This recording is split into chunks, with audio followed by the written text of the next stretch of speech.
ఏమో అనుకుంటారు కానీ అవి fitting apps. College love stories చూశారు, సోషల్ మీడియా క్రింజ్ స్టోరీస్ కూడా విన్నాం. ఇప్పుడు వాటికి మించిన డర్టీ స్టోరీస్ గురించి మాట్లాడుకుందామా? డేటింగ్ పేరుతో మన స్మార్ట్ ఫోన్లలో అందుబాటులో ఉన్న యాప్స్ జనం పాలిట శాపంగా మారుతున్నాయి. చాటింగ్ తో మొదలై ఇల్లీగల్ సంబంధాల వరకు దారితీస్తున్నాయి. సింగిల్ రెడీ టు మింగిల్ అని అనుకుంటున్నారు, కానీ ఇక్కడ జిందగీలే క్లోజ్ అయిపోతున్నాయి. టీవీ9 ఇన్వెస్టిగేషన్ లో బయటపడిన దారుణాలు అన్నీ ఇన్ని కావు.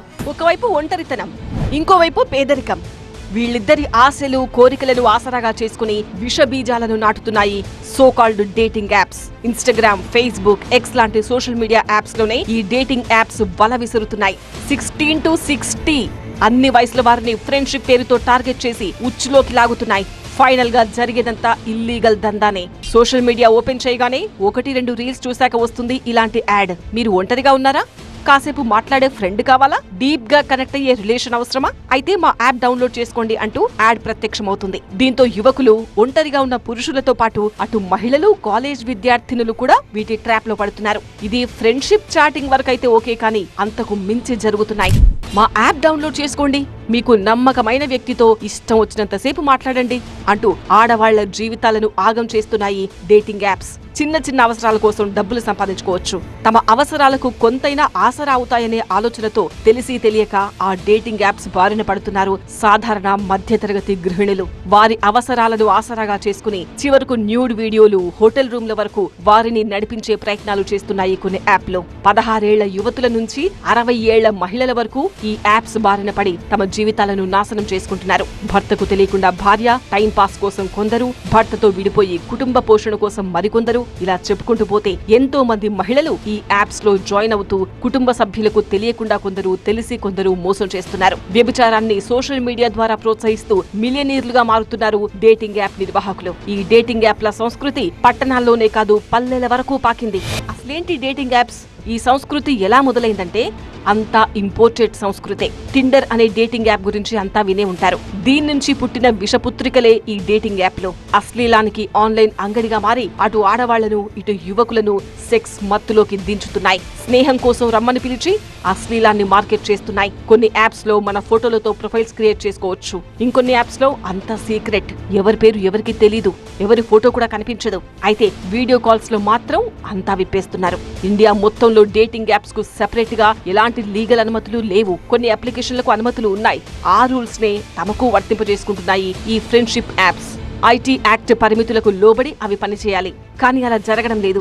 ఆడవాళ్లను అంగడి సరుకుగా మార్చేస్తూ మన సంస్కృతికే మచ్చ తెస్తున్నాయి. సోషల్ మీడియా యాప్స్ లో కాంటెంట్ కాస్త స్ట్రిక్ట్ గానే ఉంటుంది, కానీ ఈ డేటింగ్ యాప్స్ లో పరిమితులు లేవు. ఎవరిష్టం వారిది. కొందరైతే పర్సనల్ నెంబర్స్ తీసుకుంటూ న్యూడ్ కాల్స్ చేసుకుంటున్నారు. మరికొందరు డైరెక్ట్ హోటల్ రూమ్స్ లో కలుసుకుంటున్నారు. ఇది బహిరంగంగానే వ్యభిచారానికి బాటలు వేస్తోంది. వీక్ మైండ్ సెట్, ఒంటరితనంతో బాధపడేవారు ఇలాంటి వాటి బారిన పడి పీకల్లోతు వివాదాలు, కష్టాల్లో కూరుకుపోతున్నారు. కొంతమంది ఈ పర్టిక్యులర్ యాప్స్ ని యూజ్ చేసుకొని డబ్బులు కూడా ఎర్న్ చేస్తున్నారు. కొన్ని రకాల అశ్లీలకరమైన హావభావాలతోటి నృత్యాలు చేయడము, అశ్లీలకరమైన పోస్టులు పెట్టడం వల్ల మిలియన్స్ లో ఫాలోవర్స్ పెరిగి దానివల్ల వ్యూవర్షిప్ పెరిగేసి చాలా లక్షల్లో డబ్బులు సంపాదించే ఏర్పాటు ఉంది. సో దీన్ని ఒక ఈజీ వే ఆఫ్ ఇన్కమ్ కింద చూసి చాలా మంది దీనికి బలైపోతున్నారు. యాక్చువల్గా వాళ్ళు టెంపరరీ సంపాదనని చూస్తున్నాను, కానీ లాంగ్ టర్మ్ గా వాళ్ళ యొక్క వ్యక్తిగత జీవితం మీద ఎంత ప్రభావం చూపెడుతుంది, వాళ్ళ సైకలాజికల్ హెల్త్ మీద ఎంత ప్రభావం చూపెడుతుంది అనే విషయాన్ని వాళ్ళు మర్చిపోయి యాప్ ఓపెన్ చేయగానే మన డేటా మొత్తం అడుగుతుంది. మన ఫోన్ నెంబర్ తో సహా అందులో నమోదు చేసుకోవాల్సి ఉంటుంది. మన ప్రొఫైల్ క్రియేట్ అయిన తర్వాత తెరపైకి ఇలా అమ్మాయిల పేర్లతో కొన్ని ప్రొఫైల్స్ ప్రత్యక్షమవుతాయి. వారితో చాటింగ్ చేయొచ్చు, ఆడియో వీడియో కాల్స్ చేసుకోవచ్చు. ఇక్కడే అసలు దందా షురు అవుతుంది. ఒక్కో కాల్ నిమిషానికి 10 రూపాయలు వసూలు చేస్తుంది. అలా వందల రూపాయలు ఈ యాప్స్ పై ప్రతి రోజు పోగొట్టుకుంటున్న వారున్నారు. సెక్స్ చాటింగ్ తో పాటు న్యూడ్ కాల్స్ తో అవతలి వాళ్లు కూడా రెచ్చగొడుతుండడం వల్ల ఈ యాప్స్ లో బందీలుగా మారుతున్నారు. రోజంతా పనిచేసి వచ్చిన వారికి స్ట్రెస్ రిలీఫ్ అంటూ మొదలుపెట్టే ఈ యాప్లు వారిని డిప్రెషన్ లోకి నెట్టేలా మారుస్తున్నాయి. చాలా మంది ఎమోషనల్ గా వాళ్ళకి వల్నరబిలిటీ వల్ల ఎదుటి వాళ్ళు ఏది చెప్పినా చేయడానికి రెడీ అయిపోతున్నారు.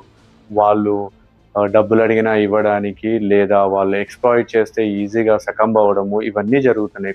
కొన్నిసార్లు ఇది సెక్షువల్ రిలేషన్స్ కూడా దారి చేసి వాళ్ళ చేత మోసబడిపోతున్నారు. ఇది ఒక మేజర్ కారణం అవుతుంది. ఎదుటి వాళ్ళు ఎమోషనల్ గా వీళ్ళని బ్లాక్మెయిల్ చేసే ఛాన్స్ ఉంటుంది. అంటే ఇంట్లో అర్జెంట్ గా డబ్బులు అవసరం పడ్డాయి, మొబైల్ కి రీఛార్జ్ చేయు, లేదు నేను హాస్పిటల్లో ఉన్నాను, ఇలా కొంచెం ఎమోషనల్ గా ఎదుటి వాళ్ళు చెప్పిన వెంటనే అయ్యో వాళ్ళకి ఏమైపోయిందో అనే అతి ప్రేమ, అతి ఉత్సాహం వల్ల మనం చాలా మట్టుకు డబ్బులు ఇవ్వడం ఒకటి జరుగుతుంది.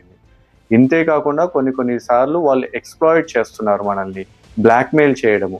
మనం కొన్ని వీక్ మూమెంట్స్‌లో అన్న మాటలు కానీ, కొన్ని సిట్యుయేషన్స్ కానీ, కొన్ని ఫోటోస్ కానీ, కొన్ని వీడియోస్ కానీ వాళ్ళు క్యాప్చర్ చేసేసి దాన్ని మనకి చూపెట్టేసి, మనల్ని బెదిరించేసి, మనల్ని ఎక్స్‌ప్లాయిట్ చేసే ఛాన్సెస్ కూడా చాలా ఎక్కువగా ఉన్నాయి. చాలా మందికి నేను ఈ విషయాలు బయటకి చెబితే అదొక షేమ్ లాగా ఫీల్ అయిపోయి, అయ్యో నాకు కానీ, నా ఫ్యామిలీకి కానీ, సొసైటీలో నా పేరు ఏమైపోతుందో అనే ఒక బాధతోటి చాలా మంది ఆ షేమ్‌ఫుల్‌నెస్ తోటి చాలా మంది ఎవరికీ చెప్పుకోక లోలోనే కుమిలిపోయి చాలా మటుకి కొంతమంది సూసైడ్ చేసుకొని డిప్రెషన్‌తో బాధపడి లైఫ్‌లో ఎదగలేక చాలా కష్టాలు పడిన సందర్భాలు కూడా ఉన్నాయి. ఇక్కడితో అయిపోలేదు, ఇప్పుడే మొదలైంది. ఈ డేటింగ్ యాప్స్ అసలు రంగు చాలా ఉంది.